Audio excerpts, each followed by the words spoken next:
That's for Flip on that screen.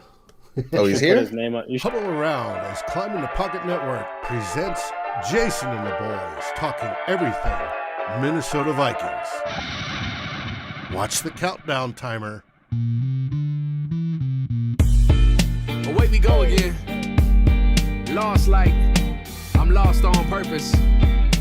If found, please return to. Girl, don't you know I'm lost on the road? I've been here before. When I get home, girl, don't you know I'm lost on the road? I've been here before. When I get home, my vision blurry, I'm paying the cost. I'm not enough. In fact, it's even better when you're not involved. When I miss your call, I feel that I evolve. Cause as you mentioned, I am more dependent than a college student on their parents or an old person on their pension. Not to mention when you hit me on WhatsApp without attention. And a bad booty bitch walks in, she looks tempting. Look, my Achilles heel is when I say what I feel, you say, baby, come home. And I don't think that I will, cause all this motherfucking stress is gonna get me killed. Woo. Girl, don't you know I'm lost on the road? I've been here before. When I get home, girl, don't you know I'm lost on the road? I've been here before. When I get home, Huddle around as Climbing the Pocket Network presents Jayson and the boys talking everything Minnesota Vikings. No, I can't play these games. No, you can't disrespect and call me names. Sending me signals like you about to switch lanes. Well, go on, do your thing. Go on, do your thing. I mix champagne and propane, get lit. I'm trying to forget all the things that you said, all the things that we did. Girl, don't you know I'm lost on the road? I've been here before. When I get home, girl, don't you know I'm lost on the road? I've been here before. When I get home,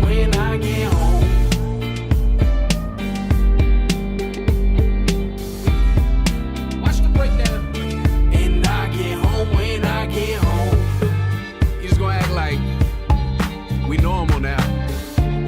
Good luck.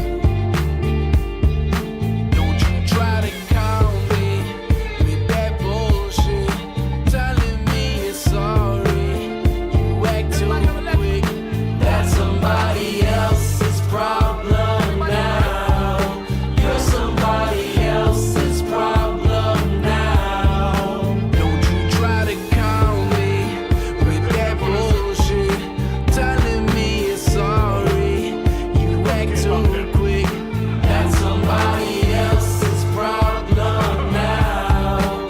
You're somebody else's problem now.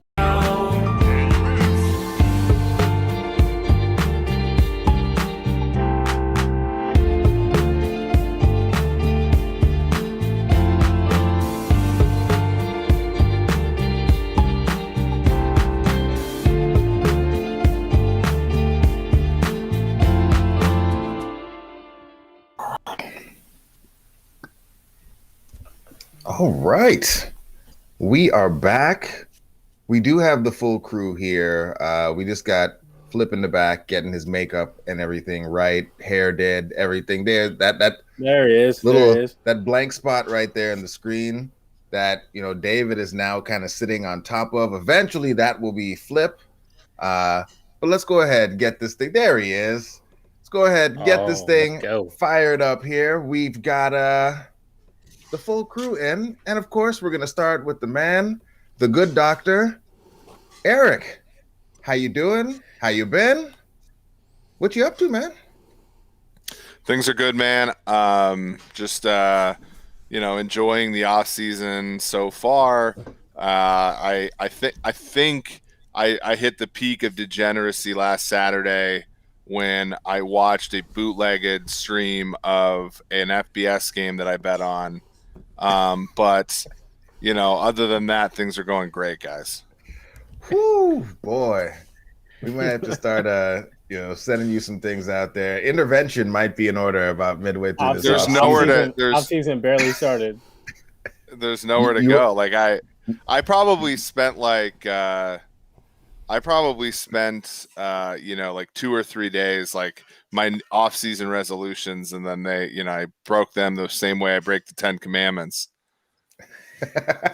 Skull Jerome, Skull Clifford, Oh, guys, and what's Miles, up? my man. What's How you good? doing? Good, What's busy, cracking, man? tired. Lot of You know, a lot of stuff going on. A lot of stuff going on in the personal life. So, but I'm glad to be here. all good things, all good things. And he made it. He's with us. The man, the myth, the legend, the Flip Mazzi. How you doing, my man? I told y'all I'd be here. Thanks for waiting. Good to see y'all, Skull Vikes. Look at these fonts. Look at the names. Look at the Yeah, style we got going on the podcast these days. I know David is out here doing work, setting me up for failure when I got to step in while he's out of town. Just going deep into the bag of tricks. Next week it's not going to look like this. I'm just letting y'all know right now. We look good right now. We look real Wait, good. David going on vacation or something? What?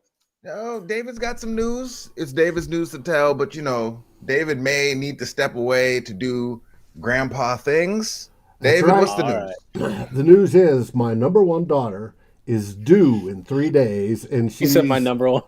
Well, I got 3, and the easiest way to track them is number Yeah, 1, 2, no. and 3. 1, 2, 3. And she's due to pop in 3 days. She can't wait for it. She's at that point in the pregnancy, and when that happens, I will turn everything over to Jayson. He will do his thing on the PC since I do my thing on the Mac. And It won't look as nice. and you guys will continue. And I'll be the one calling in and harassing. Congrats. Should be fun. Great, though. Yeah, congrats, That's great man. news, We're man. Congrats, David. Looking That's forward to adding a new excellent. Viking fan to the family.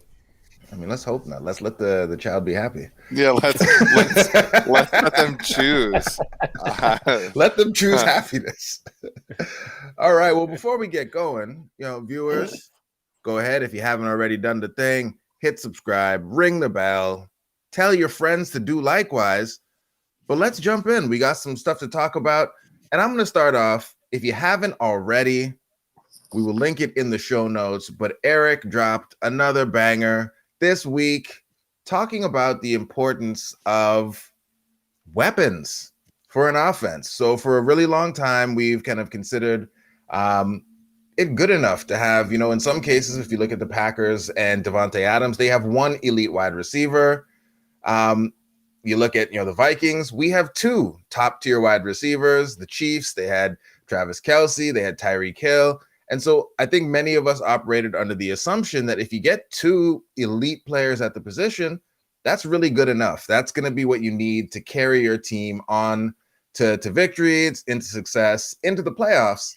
And so with us having the 2 weapons that we have, the talk around kind of Vikings Twitter, Vikings fans online, is that we don't necessarily need more weapons. The offense was fine. If anything we need to do on offense, we need to go out and get a big name for the interior offensive line. We need to shore up the offensive line with a splash player, maybe someone early in the draft. Well, Eric wrote an article that wasn't necessarily about the Vikings, but it could be about the Vikings. And what Eric found was that as you play stiffer competition, which is what you'll see in the playoffs, and that is where we want our Vikings to be, we want to win a Super Bowl, which means we're going to have to play some good teams, some good defenses. And Eric found that, having secondary, tertiary, what's for Eric? I don't even know that one. But, Quaternary? that one, quaternary weapons become super important when you're playing really good teams. So, Eric, break it down in terms all of us here can understand. What did you do? What did you find? And how would you apply what you found to our Vikings? Yeah. Ultimately, the thing is these defenses are getting smarter. And when you play more important games, the defenses have weapons that they can use against you as an offense. And, 15, 20 years ago when Randy Moss was on the Vikings, they needed a secondary guy because most teams are playing 4 defensive backs at least, 67% of the time or so. And so, you could take 2 of those 4 and double team Moss, and then you had 2 alone. And if your other 2 guys could beat single coverage, you left 2 backs in the block. That was sort of like the way of the game. But now, teams are using nickel and dime, 75, 80% of the time. And if you have 2 great targets, I mean, a team like the Rams, the 6 defensive backs, they can put 2 guys on Lockett. They can put 2 guys on Metcalf. And when the Seahawks don't have a secondary guy, that gets foiled, especially when you can get a pass rush and stop the run with your front 4. Now that hurt them against the Packers because Aaron Donald wasn't there to sort of be the second part of that equation. And then you look at Tampa Bay. 7 defensive backs drafted in the top 4 rounds in the last 3 years. And so when you look at Kelsey, Hill can be double teamed. Sammy Watkins, McCole Hardman, no show. None of the secondary players for the Packers in the NFC title game played well. Both of those teams were without the left tackle. So then they get there with 4. They cover with 6 on the back end. You really need a 3rd and 4th option to take advantage of defenses. Otherwise, they can kind of swallow you if they have enough good players on the back end. So if we're thinking about the Vikings, then how would we take this applied knowledge and use it to inform an offseason strategy? What should the Vikings be looking to do? And to kind of roll into one of the next topics that we had, if we're prioritizing needs and not just who's the worst player on the team, but that we want to replace, but needs in terms of players that we need to replace or players or positions we need to add that are best going to help the Vikings, not just maybe make the playoffs and hope to maybe win a playoff game, but make some actual noise in the playoff and go on a run. Where are the positions that we really need to be looking at to bolster things for the Vikings so that we are in a better position when we get in the next season? Yeah, it's really, it's really a good question, because I think most of the talk with Minnesota is, okay, you need a better right guard, you need a better left guard, you need Kirk to step up, you need all these kinds of things. And in all honesty, right, it's a little bit different than that. It's you need to enhance your strengths. Justin Jefferson's a terrific wide receiver. Adam Thielen, I think, is every bit as good. But every bit as good as he has been. But imagine how much better they'd be if they face more single coverage, and I think that's when people look at how to, fix the Vikings. Part of fixing the Vikings is enhancing the strengths more so than it is patching up the weaknesses. I love that. So Myles, one of the strengths, the wide receiver core. So I'm gonna lead with you here. We've talked a lot in the last little bit about deficiencies, whatever. Let's talk about what the Vikings could be doing this offseason if, weapons were the thing that we were looking at, free agency, draft. What are some names? What are some things that you'd be doing to make the Vikings' strengths even stronger? Yeah, well, one of the things I've been harping on for the last 4 years now is the fact that the Vikings need to find. We've known the last 4 or 5 years now that the Vikings have operated with 2 elite level receivers. They trade Stephon Diggs and they still find a way to keep 2 elite receivers with Justin Jefferson. And to Eric's point, all of that's great, but when you get into higher level games and situations where teams can focus on those 2 in the passing game, the issue comes: who do you find for that 3rd receiver? Well, Kyle Rudolph doesn't create a lot of separation. He's not a guy that's going to burn you down the field. So the way they use Kyle Rudolph doesn't make him a great 3rd option. Kyle Rudolph was a good player in his prime, all those things. I think Kyle Rudolph's a really good red zone player. The ideal situation, though, would be to focus on finding another guy that can stretch the field. I think one thing or at least get quick separation, at least get open quickly. I think, you need a guy that can threaten a defense, because as that 3rd option, if that guy can't threaten a defense and scare a defense a little bit, then they're not going to really provide any kind of true substance. Then a team can keep their one-on-one coverage on that 3rd player because they're not worried about them, whether it's deep or winning in immediately. So, Chad Beebe's not really that type of guy. Chad Beebe can work within 5 yards, and that seems about it. But I think you can find a lot of guys that can do that. I think, if we're looking at names, there's a few names that I've looked at. I mean, I've talked about this offseason. So the Vikings are in a weird situation right now. If they really want to commit to going all in, they have the flexibility to create cap space and backload a couple of mid-tier level free agents if they want to do that to help bolster their roster.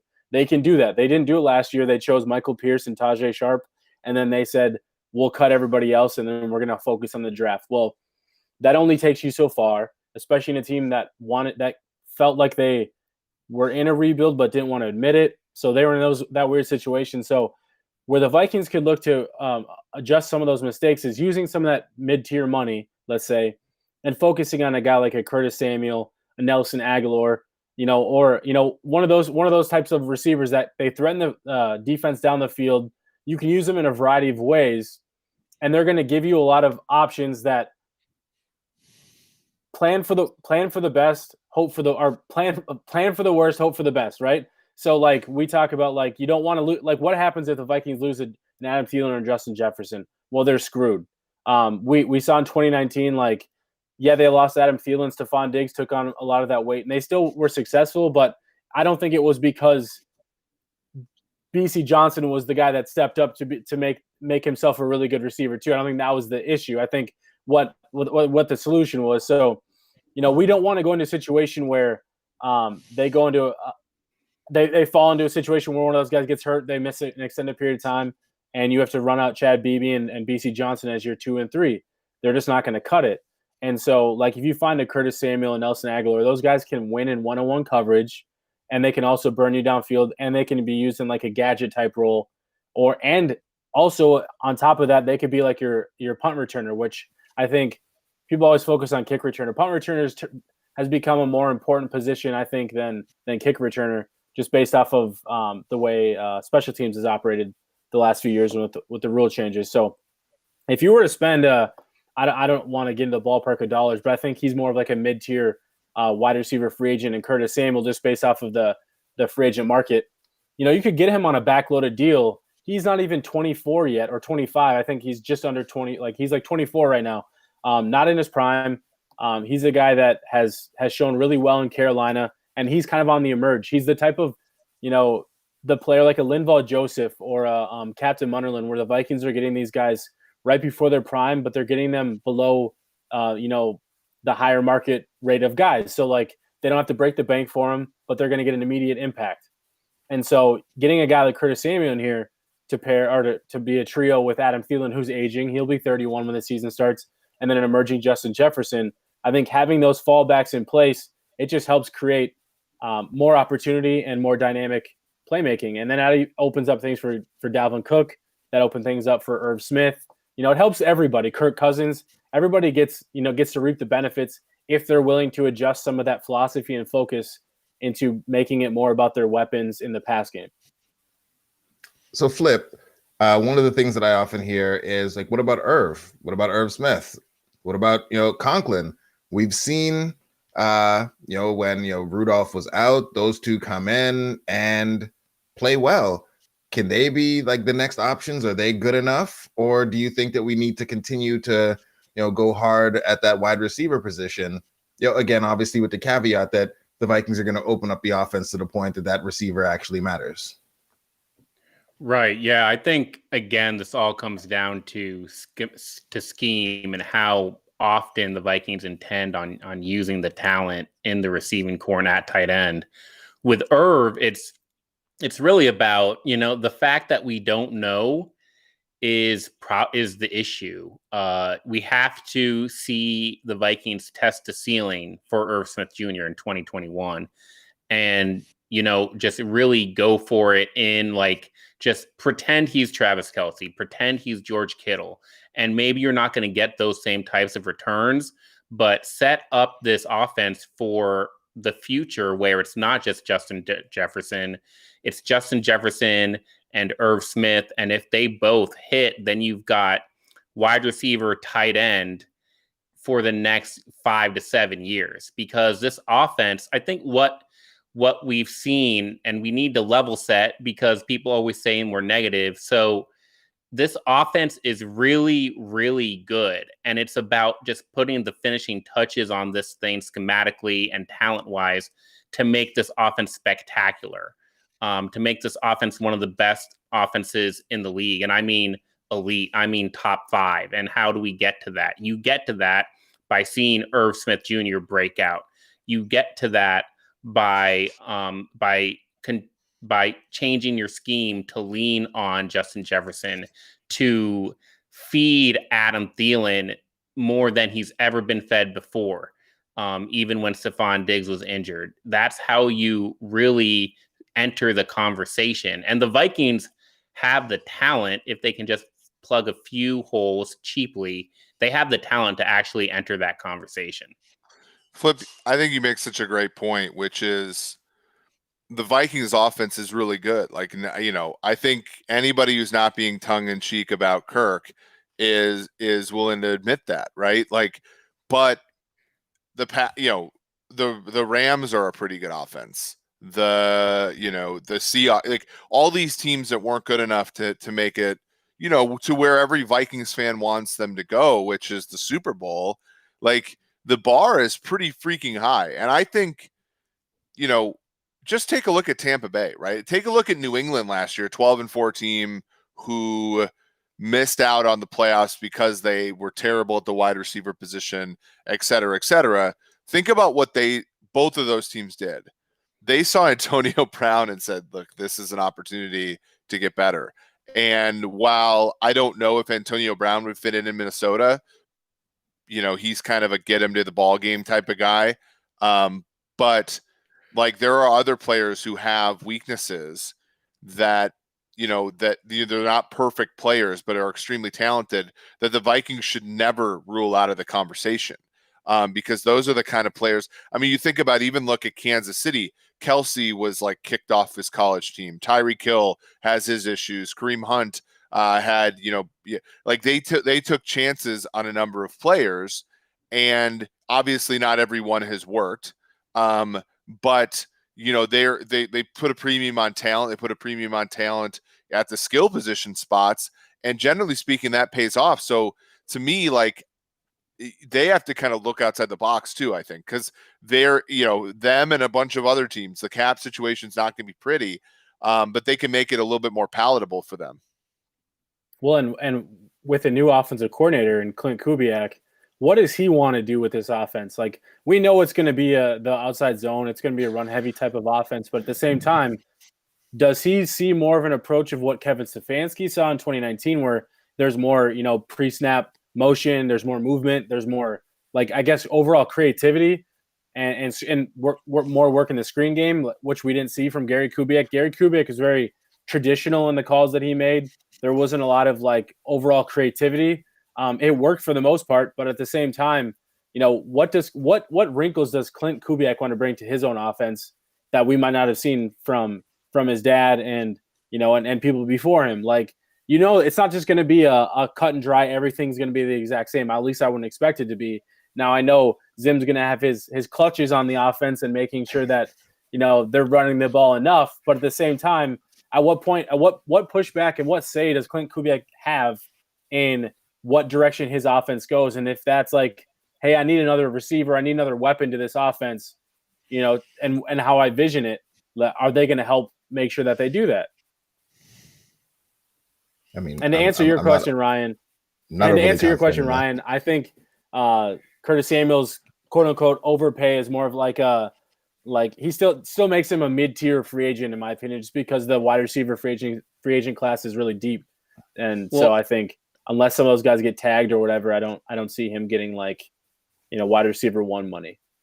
I just don't see why you would go with a veteran free agent. Yes, Curtis Samuel is young, but for what we know about this rookie receiver class and the depth that it has, the talent it has, for what the Vikings have in their receiver core, which is an aging Adam Thielen and a need to produce I would say an heir to Adam Thielen. If you're going to call Jefferson a Diggs replacement, then the Vikings need an heir for Thielen.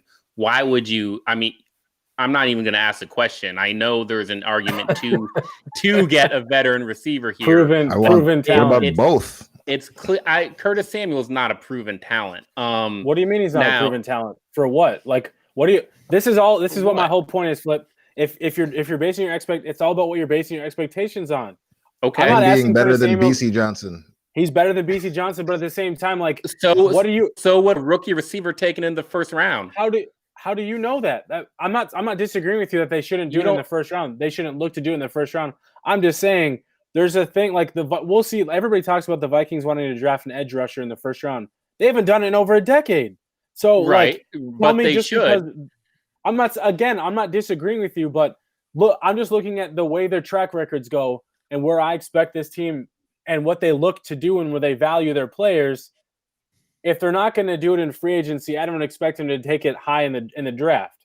And if you at least do it in free agency, it means that you don't have to force yourself to do it in the draft. That's what free agency is supposed to be about. It's addressing the immediate needs and filling your holes and adding to talent that's proven. It's not all high-end level proven talent, but it's proven talent nonetheless. But it's a look at the next year. And what I'm saying is let's look at the next 3 to 4 years. Let's look at the next 5 years. And someone like Curtis Samuel does that, though.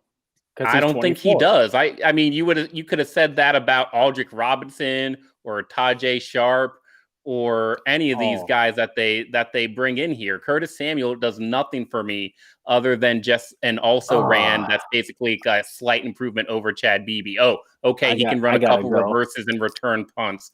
That's not enough. Is that all you saw from Curtis in the backfield, though? I feel like is that all you saw from him, though?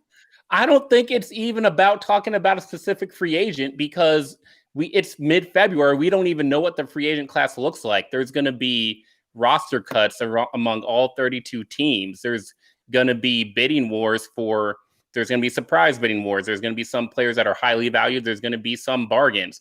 And so to name a specific free agent that we're interested in right now doesn't make sense because we don't know what the market even looks like. I just threw out a name. I did ask him a question.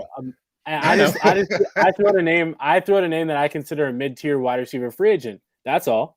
I think he's a mid-tier free agent. A rookie receiver early, first 3 rounds. Could do both. I think I think that the answer is yes to everything. Yes.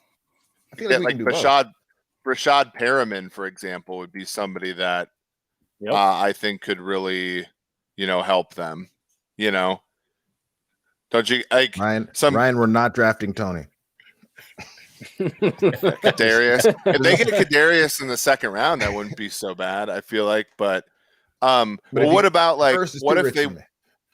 what if they went with somebody like, somebody said Aguilar. I don't think the Vikings want to touch Sammy Watkins at this point. Keelan Cole's an option. Keelan Cole. Rashard Higgins, if you get him being healthy. What are your expectations for these players? Because they shouldn't stop you from drafting a player. So like my expectation for the receiver would be to have a better 2023 than he has a 2021. That would be my expectation for the receiver we bring in.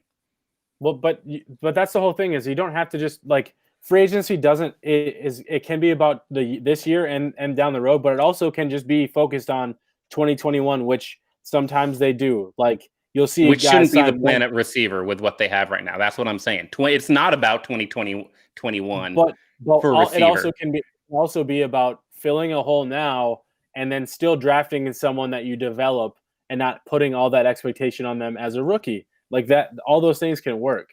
I mean, if we're the Colts and we've got $80 million in cap space and good picks, sure, we can draft a receiver and sign a receiver. Keelan Cole is not going to break the bank for you where that would stop you from doing that. Come on. And Keelan Cole is going to be nothing in 2023. Okay. You're missing the point, but that's all right. I'm not missing the point. I'm like, it's a deep receiver draft. So look to the draft for a receiver.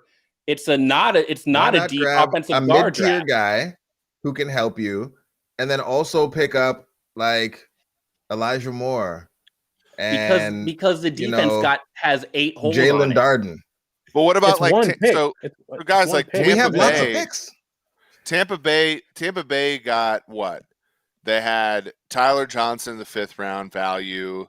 They had, who's the Scotty Miller. Scotty Miller. They got Right. They got Gronk to go with OJ Howard and Cameron Brate, Godwin, Evans, and then they still go with Antonio. Like, to me, and again, this is not necessarily this team just won the Super Bowl, let's follow exactly what they do, but it's more of let's take every single good opportunity that comes our way. And I agree with Flip. If you have to pay Samuel $15 million a year, that's not a good opportunity. No, and that's not mid-tier. Too much money. That's not mid-tier, though. But if he falls, like Robbie Anderson, like last year's wide receiver class was Amari Cooper 5 for 100, a whole chasm of stuff, and then was it Robbie Anderson? Was it 2 for 20, 1 for 10, something like that? If you get that fall off and you get that next guy, that's huge, right? And then right. That's what I'm saying. Obviously, if Curtis Samuel's looking to get $15 million a year and he gets it from somebody, the Vikings probably shouldn't be the team to do it. But that's why I called him a mid-tier free agent, because that $15 million for him makes him more of a tier 1 free agent. You get him at 8 to 12 in that range. I'm not saying it has to be, but somewhere in there, that's at least a little bit more of a reasonable idea. And that's where I talk about the backloaded deal, where you're focusing on, this guy having smaller cap hits right now, and those cap hits get bigger as your cap grows, because they have a lot more flexibility after 2022 right now. They don't have that flexibility in 2021 and 2022 because of their current roster construct. But beyond that, if they wanted to give a guy a 3-4 year deal, they can do that. Yeah, I mean, it's to me, it's just don't turn down an opportunity. Yep. I agree. Don't turn down an opportunity to be, to get better. David Moore is another one. Again, I think as far as if he's, if he's available at good price, he was, part of my example with Seattle where they weren't good enough after Metcalf and Lockett, but maybe that was just how he was used. They were using a lot of 2 tight ends. Yeah. Curtis Samuel's ranked 34th on the Athletics free agency list right now. That's high. That's not mid-tier. Okay. I just threw out a name out there. If he gets more than a mid-tier free agent, good for him. Stay away from free agent wide receivers is my overall take right now, given what's in the draft. Why can't they go cheap and draft somebody? That doesn't make sense to me. They can still do. Yeah, they can get a cheap depth piece. They can get another Tajay Sharp, but that's not going to. Okay. There you go. All right, so Flip, I'm putting you on the hot seat now, because you've come at Myles pretty hard here on just his idea around getting some more help in the wide receiver position. So Flip, I want you to walk me through what the Vikings need to do this offseason to put themselves in contention in 2021 or 2022. Tell me what the perfect Flip offseason looks like in order for the Vikings to really turn this thing around. Yeah, I think everything I'm looking at right now is, again, a 2 to 3 year plan. It is not a fill holes, reinforce strengths, go for the championship in 2021 type of build. So I'm not that interested in bolstering this defense and getting a defensive tackle, getting an edge rusher, bringing in a cornerback, and signing a safety. I just don't think that's realistic to do all in one offseason. I think the first thing the Vikings have to do, and this is the phase of the offseason we're in, is say which of these young guys are going to be able to fill the holes in front of them. So we can look at tight end and we can say, okay, Irv Smith could potentially grow into a bigger role at tight end, but you don't have that discussion at defensive tackle. I don't know if you have that conversation at safety. I don't know if you have that conversation at defensive end. So that's really the first step is saying, okay, do we like the young guy at this position? Did Hardy Nickerson step in and play well? Did Chris Boyd show enough to convert to a different position or to bring to be counted on as a cornerback in 2021. And then same for the offense. Is Ezra Cleveland can we say for sure, let's put him at guard or let's put him at tackle? Because that's going to inform the rest of your offseason right there. I think wide receiver, it's kind of clear, we didn't see enough from Chad Beebe or BC Johnson. I would like to look at Adam Thielen's age and say, look, it's time to go for youth here. And hopefully Jefferson, Smith, Adam Thielen is enough for 2021 before we see some bigger things from the wide receiver core in 2022, 2023. Split Dalvin Cook out, put him at wide receiver. I don't care. But those are the types of moves I'm looking at long term. And young guys. Who are the young guys that we want to reach for starting roles in 2021? So that's it. We're not looking to add or bolster any positions. It's just play the young guys next year and see how it goes. It's literally play the young guys. It's get a vet cornerback, get a vet offensive guard, because we're already young on the offensive line and we're already young at cornerback. So maybe bolster those positions with veterans. But other than that, you're either looking towards the draft, you're not spending a ton of cash, and it's a little boring, but I think it's more prudent than trying to just kick the can down the road another year and having to deal with an even bigger mess when we hit free agency in 2021 or 2022. So okay, so Ryan asked a good point, raises a good point though. So that is maybe the prudent long-term team building strategy. Now I'm gonna throw it to Eric, because you've talked about this before about maybe the incentives being misaligned between what should happen and the pressures facing the GM and the coach. So Flip's talking about slow build and kind of stretching this out for the future. Now, if you're Rick Spielman, Mike Zimmer, and the pressure is really on you, what are you looking to do this offseason to get a team that looks like they can compete, maybe can get to the playoffs, maybe win a game in the playoffs? What are your priorities, and how are you building that roster to get the team into a position where you're not worried about them going 4-12? Yeah, that's the whole thing. My worldview as far as NFL building is, you make good draft picks, and and you have to be under the assumption that you build a team, from the most valuable to the least valuable, and then now I'm sort of thinking about second order things like, I'm assuming all the hay's in the barn. If I'm Tampa Bay, I got my quarterback, I got my defense, I got my offensive line with Tristan Wirfs, I got my receivers, and what's the last thing I can do to sort of fortify this situation? Or what did Kansas City do because they had their quarterback, they had their defense, they had their what happened to them that sort of kept it from being a repeat? For the Vikings, it's just different, right? My thing is the Vikings have already done it. They have 15 draft picks last year. The year before, they took a center in the first round. They took they've taken a right tackle in the second round. They've taken they've put the pieces in place. My assumption, if those pieces don't hit, there's nothing Rick Spielman can do to revive this team, right? If Gladney and Dantzler stink, there's not a whole lot they could do, right? And so the hay is in the barn, in my opinion. There, to me, it's about what can they do to sort of enforce those things, and that's why I agree with Miles in that okay, you got to go out and get a veteran receiver, because it's clearly been difficult for them to draft one, aside from Jefferson. But the guys that the Stacey Coleys of the world never work out for them, basically.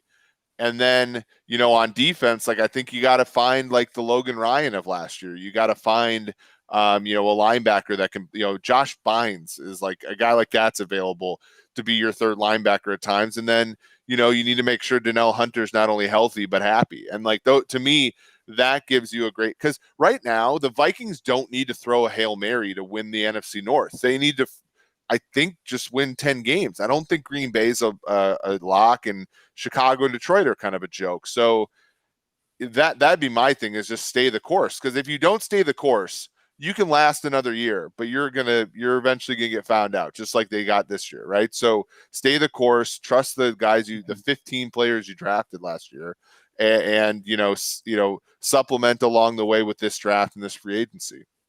Yeah, I agree. I agree with you, Flip. And I'm all about the planning for the future, not just the now. And I think that's what the draft is about. And I think where the Vikings have done good things with that as well is finding those mid-tier free agents that come cheap, but they can continue to develop. Again, Linval Joseph's a great example of that. Captain Munnerlyn did that. I think they've done that with a few other guys as well. I think, those options are out there for the Vikings to find. And that's why I talk about mid-tier, because I think the Vikings aren't going to operate in the tier 1 free agents because they don't have the cap space.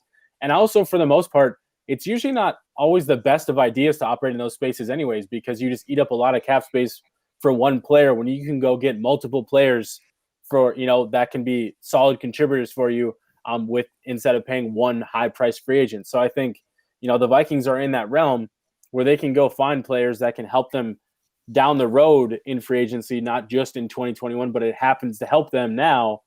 And Rick and Zim, from the sounds of it, their seats are a little warm. So, I think Courtney Cronin talked about it. She talked about, their seats are warm. It's warming up. So, right, it has to be, right? So the idea of them to sit back and just kind of continue the course, yes, it's important for them to do that. And that mindset of, it's not just about 2021. We got to think about the future, but they also have to think about their futures, and their futures are now.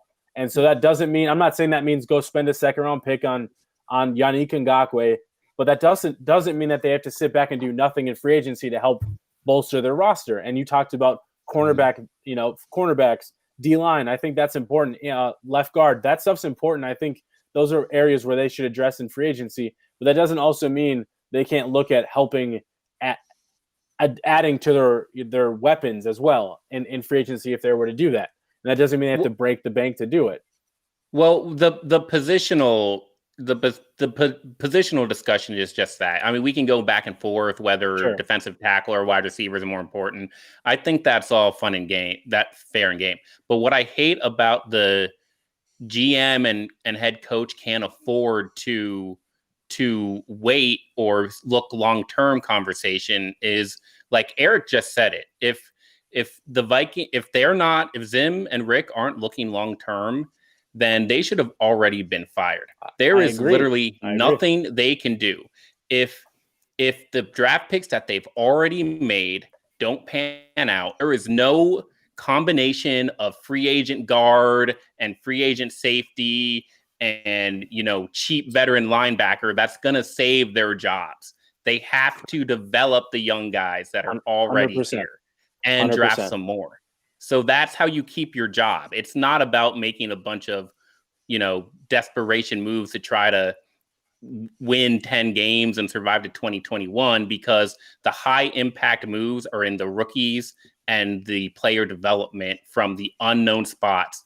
The guys we're not even talking about, like a big year from Chris Boyd or a big time sophomore year from Jeff Gladney, Irv Smith Jr. stepping up in his third season. Those are the really impactful moves over Josh Bynes and Curtis Samuel. No, I agree. But the issue you're running into is, like you talk about a Chris Boyd, the Vikings have seen enough. Well, I'm just using him as an example. I understand your point, and I agree with your point. There are some of those players that would look to step up into situations because of where they are for their roster, their money. But you can't always rely on those players. Like, I think because you've seen enough from some of those players. So I agree with you that the depth and the youth need to be developed and they need to get their opportunities. But some of them have been given some of those opportunities that you no longer can be like, okay, you're still going to be a reliable source for us. Like, I love Mike Hughes. Mike Hughes, I'm a big fan of Mike Hughes. I still think there's potential there. You can't go into 2021 expecting anything from Mike Hughes. And that's an unfortunate situation for him. It's an unfortunate situation for the Vikings. But he's one of those players that, the player development, the youth, all those things you would hope you could rely on him. But just based off injuries, based off of some of the play, you can't go into 2021 being like, well, Mike Hughes, you got to start and we got to just deal with it. That's just not a scenario they can go into. with some of these players. And that's more of what I mean by that. You got to hedge some of your bets by bringing in a veteran cornerback. Even if that veteran quarterback costs you $3 million, at least you have someone that can help supplement. And if Mike Hughes decides to stay healthy and outperform that veteran, that's even better. But you can't always look in these situations where it's just we got to hedge our bets on all of these young players because you can't do that in every situation, in every position. Well, and that's kind of what they did with Kirk in the first place, right? Like they almost got to the Super Bowl in 2017 and they said, well, they're not saying this out loud, but they're saying like, well, we have a great defense and, the quarterback position is something we've sloughed on a long time. Let's go ahead and get a quarterback and, pair that with the defense. But it's like, the hard part is there's so many interconnected parts. If you I don't know what the process would have been had they kept Keenum or had they kept Bridgewater and, drafted Lamar Jackson or something like that. But, I know that they'd be in a better position financially, and they'd have more options. Yeah. The moment you draft Kirk, and we knew this back in 2018, the moment you pay Kirk Cousins, you become extremely dependent on the NFL draft to develop your football team. And overall, I don't have, huge issues with the past 3 Vikings drafts since Kirk got here. But unfortunately, they just have not panned out to the level you need them to. And now the stakes were higher. Yeah, and now the stakes stuff matters. Yeah, a lot of fans now want to go free agent and rookie, try to mix both together. Well, you still can't do that when you knew you wouldn't be able to do it when you brought Kirk Cousins here. So bringing in these free agents is still an issue. It still has to be a draft dependent process each offseason, and we need to start hitting on more of these picks. Yeah, the mid to late ones are the ones that are really important because those are your depth players. Because you can't afford to pay for depth, so you have to develop and draft depth, and that's some of the issues that we saw in 2020. Well, the team captain strategy did not work out, so maybe we'll just go for the uber athlete, hella productive strategy in the mid rounds for this year, and just take some chances on some lotto tickets and hope that they pan out. Just take some guys with some dominant traits or dominant production and bring them in here and maybe just have to coach around some of those things or, help some of these young guys mature and hope that they can hit into some players that outplay their position versus just, he was a captain or everyone went to his birthday party, so we should draft him for KJ Osborne season. It's coming. It's sort of like the exact opposite of Kirk. Like I feel like Kirk had like the empty birthday party, unfortunately. Wow. We go straight in. I think they balanced the scales there, didn't they? I mean, that's the thing though. Like the draft has different stakes for different teams, right? And the Vikings, when they made the bet on Kirk, made the draft a lot higher stakes. And like teams are going to do that now. Like teams are like that now. I mean, when the Bucks, like let's say the Bucks extend Godwin, let's say they extend Levante David, and let's say they extend I'm trying to think of who the other one is, Shaq Barrett. If they extend all of those guys and have to cut some like mid-tier players, well, the draft's going to mean a lot more to them, right? When Patrick Mahomes was making, 10th pick money, the fact that they screwed up a Sammy Watkins signing, an Anthony Hitchens signing, a Frank Clark draft and trade a first round pick and signing, none of those really mattered. If now that Mahomes is making 25 and then eventually 40, 50 million bucks, they can't screw up the draft anymore. Like drafting a running back in the first round. Exactly. Yeah. Exactly. Like that's it. Like that's the whole thing. It's like the Ravens were considered a can't beat team. What did they do in the first round? Linebacker, running back. What did the Chiefs do? Running back, linebacker. And like what the playoffs I think showed is that like, and the regular season was more that way for the Ravens. They actually came on strong at the end, but it's like none of these teams are stable enough to handle that nonsense. Like neither team is good enough to, eventually you run out of tackles if you're the Chiefs, Right. All right. Well, gentlemen, we are coming up on time. as always, thank you for coming through. Viewers, listeners, thanks for coming in, joining in on the conversation. Ryan coming through with the heater here at the end. Kirk with Bo Callahan. Couldn't let that comment go.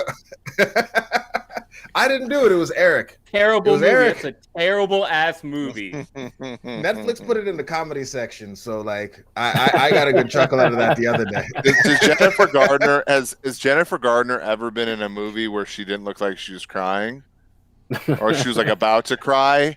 She's got like Electra? It's not like it's not RBF, but it's like, you know, resting sad face. I mean, I want all my picks back. it's because she knew I want all my what picks movie back. she was in. You mean Rob Brzezinski of the Cleveland Browns? I want all my She was- picks yeah. back.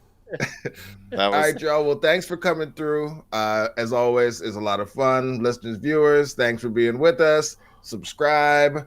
And yeah, David, play the music. Let's go Vikes. Thank you for watching or listening. As always, if you like, subscribe, and ring the bell for notifications. And if you're listening to the podcast, please rate us on your favorite aggregator. Skol, everybody.